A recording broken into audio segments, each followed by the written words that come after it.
I can't fuck with snakes. I ain't all the way back from my people, I pray I won't fortune for fame. I'm finna turn up and get they ass a taste. I thought I was global, they screaming my name. I'm everywhere like I'm the Chicago way.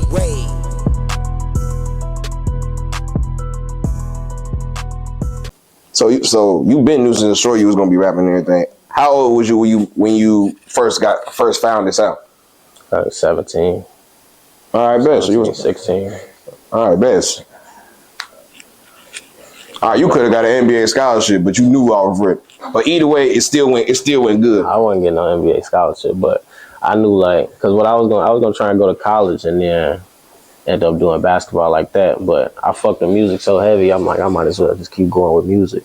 And then shit ended up popping off when I graduated. Mm-hmm. You definitely could say it did exactly what you wanted it to, because look where you at now. Yeah, for sure. Now, 17 and rapping, and you 22 now. You quickly, like a lot of niggas, they have you taking years. Like, it ain't really take that long for you to go up. So how does it feel like being one of those ones that's that is an example of talent still matters? Because they be saying nowadays talent don't matter. You blew up quickly, and it has to be talent because all this shit was organic. Yeah, I don't know, bro. Shit, I was making music videos and shit. I probably dropped like 5 music videos. But when I was dropping music, people around the school was like, I fuck with your shit. So I'm like, all right, motherfuckers fucking with me. And then, I don't know, I ended up was like, shit, fuck it, I might as well get a manager if I'm really finna drop music. So my manager drove from fucking Connecticut. We locked in. He had me shoot this little freestyle. That bitch ended up going crazy, getting hella numbers. So we like, fuck it, we finna drop it. Dropped it, and that bitch went stupid. And then that was right when I graduated, ended up getting a deal. And how was it like being a known rapper in school and still having to be at school? It was right when I graduated though, so I wasn't even going to school no more. But I mean, it was cool because I don't know, shit. I was up dog shit with the guys, getting doggy shit, getting fried, going to LA booling. So shit, that shit was cool, folks. All right, bet. And you said, and this is all before you had the deal, right? This was Or did you try to deal by the time you graduated? Yeah, I signed it like probably 3 weeks after I graduated. All right, bet. And you once spoke on earning $60K a month off music before even signing the deal. Yeah, that first month. Before I had signed, it took like, I probably say 3 weeks after I graduated, I started talking to labels and shit. And then it took probably like 2-3 months to like fully sign a deal. So them 2 months that I was getting revenue off United Masters, I was making like 60K. And then I made like 30K. And then I made like 20K. And then they bought the record out. And then it was over with. So yeah. Before I signed, I was making rack aids. That one song. Just one song, literally. So around these few times before getting signed, did you ever feel like, what the fuck I need a deal for if I'm making this much per month? I did not think that, only because I had people like Atlantic, Republic, just a bunch of labels hitting me and talking real numbers, and I'm like, shit. Yeah, okay, I'm making a lot, but like they got resources that I don't necessarily got. But I mean, looking back on it, I probably could have built the resources over time with the money that I was making. But I'm like, shit, they got 1 million more resources than I do, 1 million people that they know that they can connect me with, so I would not sign. And then I was trying to move out of the rack regardless, and they ended up paying for my stay for like 3 years, bro. So like, I'm cooling. I'm put up. I got a studio in my crib. I'm locked in. That shit sounded like the way to me. Hey, that is the way. Niggas trying to get like you. That's shit. The way to me. All right, bro. And what would you say was your biggest lesson that you learned throughout the whole process? Stay independent. Bring back to my question earlier. Did you feel like you need? Do you feel At like? first I did, but like Okay. as time went on and I'm trying to drop and they not letting me drop and shit like that, I'm like, for all that, I could have just stayed independent. But it's like at the same time, they had the resources. They did most of their job, but as far as me not dropping music for like 2 years straight, it was kind of like, what the fuck did I even sign for? So it was like, shit, I might as well part ways.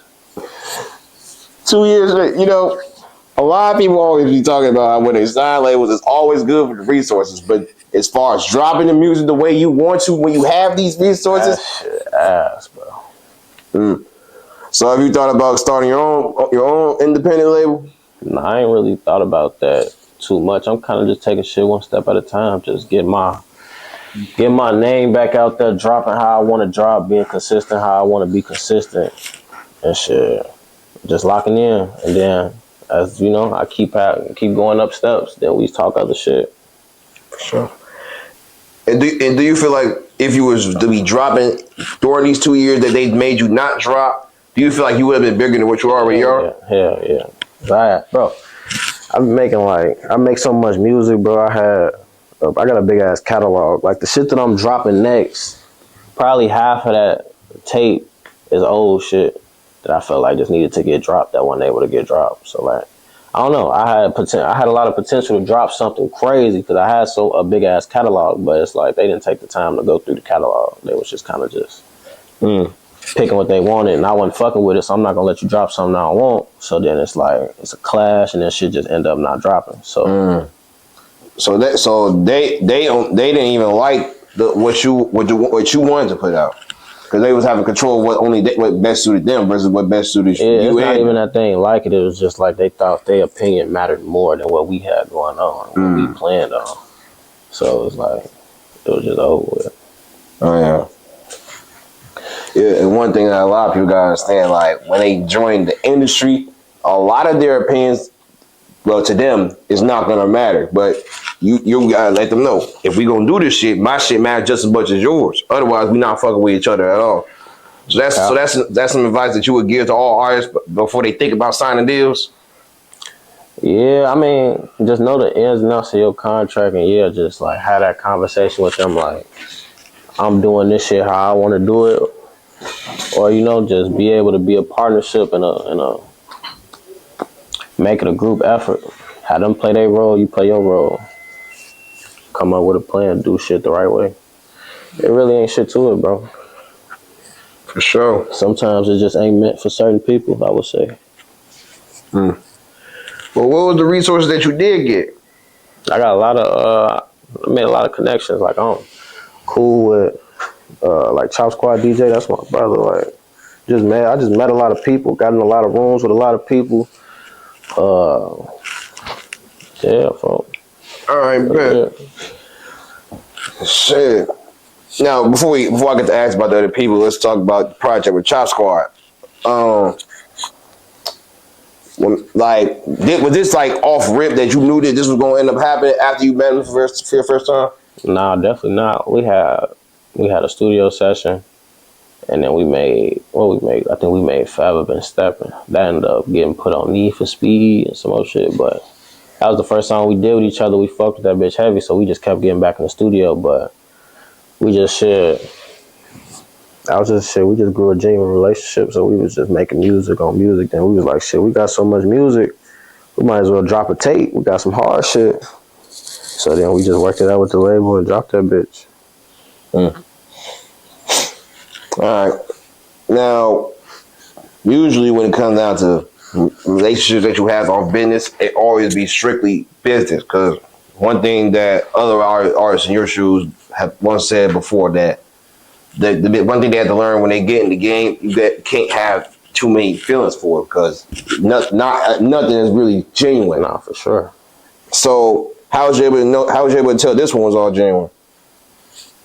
I don't know. You can just tell when people genuine. I don't know. You can just tell. But he was like, we did that whole tape off the love. Like he showed me love on the price, but everything's still business at the end of the day. Like it's cool when you can still like grow a connection with somebody, but at the end of the day, they still respect you as a businessman. You respect them as a businessman, and y'all do shit the right way. Like that's what really matters. A lot of people will be cool, but on the business side, it should be weird, and then you think they weird, so then the whole relationship just fucked. Like I don't know, it just depends for who you fucking with, but I think you can just tell. All right, and this was all around the time you blew up on the come up. Nah, this was probably like a year after, 2 years after. All right, cool. Yeah, the reason why I ask is like I was from references them, but since this wasn't close to that time, so we can just move on from that.